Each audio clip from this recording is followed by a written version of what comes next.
London जाने वाली एक फ्लाइट क्रैश हो गई 1:30 बजे। 240-50 के लगभग लोग जल गए, मृत्यु हो गई। पूर्व मुख्यमंत्री भी सवार थे गुजरात के उस फ्लाइट में, और फ्लाइट उड़ी है और आग लग गई उसमें।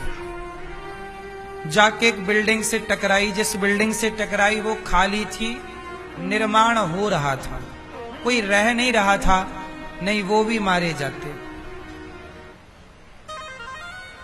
बड़ा दुखद ये घटना है। कितने निर्दोष परिवार बेचारे, कितनों के बच्चे, कितनों के अपने माता पिता, बहन भाई, पति पत्नी उस एक्सीडेंट में चले गए।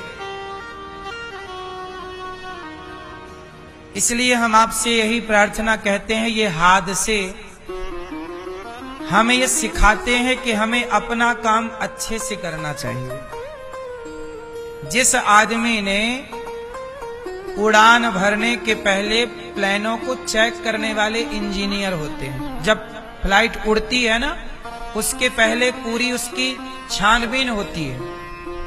इंजीनियर उसको चेक करते हैं कि कोई गलती तो नहीं है, कोई दिक्कत तो नहीं। उन्होंने शायद ध्यान दिया ना होगा, और वो फ्लाइट 9 घंटे की फ्लाइट होती है, मतलब 9 घंटा लगता है लंदन जाने में। तो लंदन जा रही थी वो, और वो एयरपोर्ट से उड़ी और बस वहीं गिर गई, बाउंड्री के बाहर 1 मिनट के भीतर। वो उड़ ही नहीं पाई, ऊपर गई ही नहीं, क्योंकि उसकी जो ऊपर जाने का इंजन रहा होगा, स्पीड रेस रही होगी, उसमें कोई दिक्कत थी। ये देखने से पता चलता, यदि ठीक से देखा गया होता तो। जब लोग अपना काम सही नहीं करते तो उनका परिणाम दूसरे को भोगना पड़ता। इसलिए अपने काम के प्रति ईमानदारी कितनी जरूरी है, क्योंकि आपकी लापरवाही किसी की जान ले सकती है। अब उड़ान से पहले पूरा चेकअप होता है, ठीक से चेक क्यों नहीं किया गया? सवाल तो खड़ा रहेगा ना। ये उस हादसे में सोचिए, सारे लोग ही लगभग जिंदा, कितना भयंकर वो दर्दनाक मंजर रहा होगा ना। जब आग लगी उसमें जिंदा जलना कितनी बड़ी सजा है।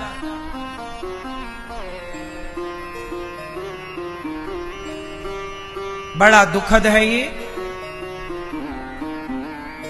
डराने वाले हैं ये हादसे। भगवान से हम यही प्रार्थना करेंगे कि उनके उस फ्लाइट में जितने भी यात्री थे सब भगवत धाम जाएं और सब भगवान की कृपा को प्राप्त करें, और उनके परिवार को ये दुख सुन करके सहन करने की शक्ति भगवान उन्हें अवश्य दें। यही भगवान जी से प्रार्थना, क्योंकि ये तकलीफ सही नहीं जाती। जिन्होंने उनमें से अपनों को खोया होगा, बड़ा दुखद और दर्दनाक। गलती ना हो, अपने अपने काम को प्रत्येक व्यक्ति ईमानदारी से करे, तो ये हादसे हो ही ना। अब कई बार ट्रेन टकरा जाती है, ट्रेन टकरा गई आपस में। अब ये बताओ ट्रेन टकराई कैसे? जो वहां पर बैठा है सिग्नल देने वाला, यदि वो गलत सिग्नल देगा तब टकराएगी, सही सिग्नल देगा तो टकराने की संभावना है ही नहीं। इतनी बढ़िया व्यवस्थाएं बनी हुई हैं, सबका रूट निर्धारित है।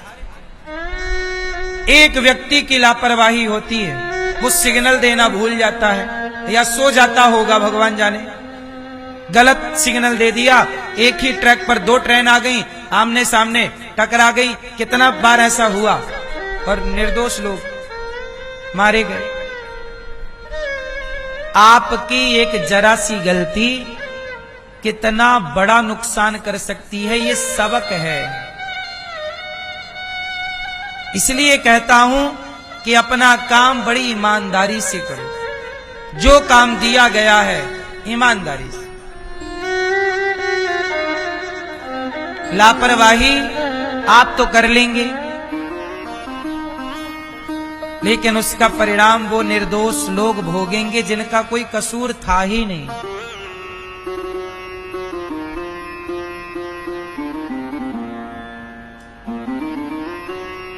जबकि फ्लाइट की यात्रा सबसे सुरक्षित यात्रा मानी जाती है। लाखों फ्लाइटें रोज उड़ती हैं पूरी दुनिया में, लाखों, हाँ या ना, नेशनल इंटरनेशनल। पर हादसे कहीं कभी सुने जाते हैं, रोज नहीं होता। तब होता है जब कोई लापरवाही, जैसे आज लापरवाही हो गई।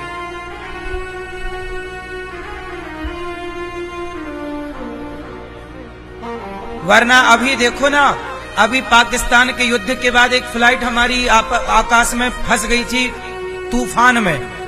पाकिस्तान ने अपना एयरवेस नहीं दिया था लैंडिंग के लिए इस जगह, या ऊपर का आकाशीय हिस्सा, तो इमरजेंसी लैंडिंग करा दी पायलट ने सूझबूझ से, सुरक्षित करा दी। आगे का हिस्सा टूट गया फ्लाइट का, पर बच गई जान सब यात्रियों की। चलो वो तो एक ऐसा कि हवा तूफान में फंसा, पर ये तो उड़ते या उड़ ही नहीं पाई और आग लग गई। तो इसमें मतलब इंजन में पहले से दिक्कत थी, वरना एक आध घंटे उड़ती गर्म होती तो मानते चलो भैया गर्मी के कारण आग लग गई। पर अभी तो वो उड़ी ही थी, उड़ने जमीन छोड़ने से ठीक 1 मिनट बाद टकरा गई। उस 1 मिनट में वो पायलट क्या करता, ऊपर होती तो बैलेंस बनाता, खाली जगह पे उतारने की कोई, अभी तो उड़ ही नहीं पाई थी। ना वो आकाश में थी ना जमीन में थी, बीच में थी। उसका इंजन काम ही नहीं कर रहा था। मतलब गलती तो थी किसकी, देखने वाले की। गलतियां कोई ना करे तो कोई हादसा, अब सारे लोग अपनी अपनी दिशा पे गाड़ी चलाएं, शराब पीकर ना चलाएं, सूझबूझ से गाड़ियां चलाएं, तो क्या रोड एक्सीडेंट होगा? रोज हम लोग सूचनाएं सुनते हैं न्यूज में कि ट्रक से गाड़ी टकराई, 4 लोग मारे गए, फलानी टकराई 5 लोग मारे गए। कितना दर्दनाक है ना ये। क्यों टकराई? आपने ओवर स्पीड चलाई, आपने शराब पी के चलाई, आपने बिना इंडिकेटर दिए घुसा दी, मोड़ दी। गलतियां ना हो तो हादसे ना हो। हादसे की वजह गलती ही है। कोई सिस्टमैटिक चले, सारे लोग सिस्टमैटिक चले तो कोई हादसा ना हो। बोलो हाँ। लापरवाही ये सबसे बड़ा कारण है। इसलिए आप लोगों से मैं प्रार्थना करूं कि आपको जो काम दिया जाए उस काम को बड़ी सजगता से, ईमानदारी से करिए। हमें देखो भगवान ने जो काम दिया है, हम अपने काम को ईमानदारी से करते हैं। सर्दी हो, गर्मी हो, बारिश हो, आंधी हो, तूफान हो, कुछ भी हो, स्थिति परिस्थिति कैसी हो, पर गौरी गोपाल में हजारों भक्तों का भोजन रोज बनेगा बनेगा। हमें जो काम मिला है, वृद्ध माओं की सेवा, हमें जो काम दिया गौरी गोपाल गुरुकुल का 150 बच्चे पढ़ते हैं, उन्हें पढ़ा लिखा के योग्य बनाना। अभी गर्मियों की छुट्टी चल रही है, बच्चे घर पर हैं, लेकिन अभी भी गौरी गोपाल की तरफ से, गौरी गोपाल गुरुकुल की तरफ से जो हमारे शिक्षक हैं, जो बच्चों को पढ़ाते हैं, उन पढ़ाने वाले गुरुजनों की जो सैलरी है, 2 महीने तो बच्चे घर पे होते हैं, नहीं पढ़ते, स्कूल नहीं लगते, क्लासें नहीं होती, पर फिर भी इन 2 महीने की सैलरी हमने पूरी आचार्यों को दी। क्यों? क्योंकि जब हमने उन गुरुजनों को बच्चों को पढ़ाने के लिए नियुक्त किया है तो 2 महीने वो बेचारे कैसे परिवार चलाएंगे अपना। जब वो भरोसे हम इस गौरी गोपाल गुरुकुल के हैं तो उनको ये 2 महीने में उनके बच्चे तो चाहिए रोटी दाल चावल, गैस चूल्हा तो सबके घर में खत्म होती है गैस। तो सोचिए हम यहां बैठे हैं आपके बीच में, लेकिन जो बच्चे अभी घर पर है, क्लास भले नहीं चल रही पर गुरुजनों की सैलरी प्रॉपर जाती है, सब कार्य प्रॉपर होता है। 360 लोग काम करते हैं गौरी गोपाल में। 360 लोगों की सैलरी जाती है, किसी की 15,000, किसी की 10,000, किसी की 18,000, किसी की 25,000, किसी की 50,000 और किसी की 1 लाख। जो जैसा काम करता है उसकी वैसी सैलरी। तब ये गौरी गोपाल पूरा सुव्यवस्थित चलता है। बोलो हाँ। आपको क्या लगता है इतना बड़ा मैनेजमेंट कैसे होता होगा? नहीं लगता। यहां जहां देखो वहीं लोग हैं,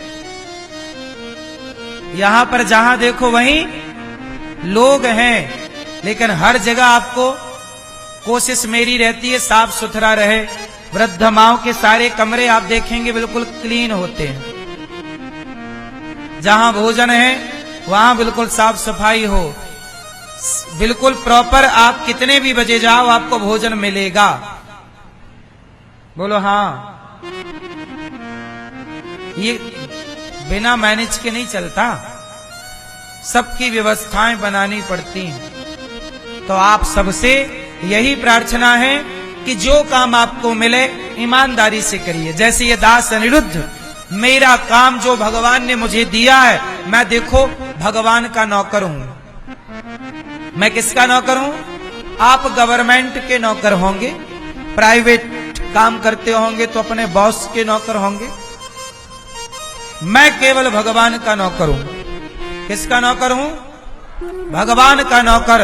और मेरे बॉस भगवान हैं। मैं भगवान के सारे पर काम करता हूं, भगवान की आज्ञा पर काम कर दो। भगवान ने कहा कि ये काम होने चाहिए, दास ने शुरू कर दिया। आप लोगों से भिक्षा मांग कर। इसलिए कहता हूं कि आप उन वृद्ध माओं के बारे में सोचिए जिनके बारे में उनके अपने बच्चे नहीं सोच रहे। अखंड रसोई के बारे में आप सोचिए कि यहां आने वाला कोई भूखा ना जाए, आपके द्वारा ये पुण्य का काम हो। अन्य दान करिए। आज से आषाढ़ का महीना चालू हो गया। कौन सा महीना? कौन सा महीना चालू? आषाढ़। तो आप लोग भी इस पावन से माह में कोई ना कोई अन्य दान का काम, शिक्षा का दान। अब 1 जुलाई से बच्चों के गुरुकुल चालू हो जाएंगे। बच्चों को कॉपी किताब, बच्चों का रहना खाना पढ़ना लिखना गौरी गोपाल की तरफ से सब निःशुल्क है। 150 बच्चे हैं। एक स्कूल बनाने का मेरा विचार मैंने बताया भी था आपको।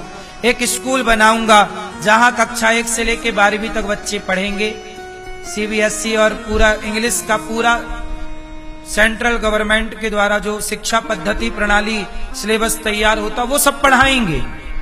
विज्ञान पढ़ाएंगे, साइंस तो पढ़ाएंगे, इंग्लिश तो पढ़ाएंगे, पर उसके साथ संस्कार वैदिक दर्शन भी पढ़ाएंगे, भगवत गीता भी पढ़ाएंगे, ताकि बच्चों को अपने भारतीय संस्कृति का ज्ञान हो।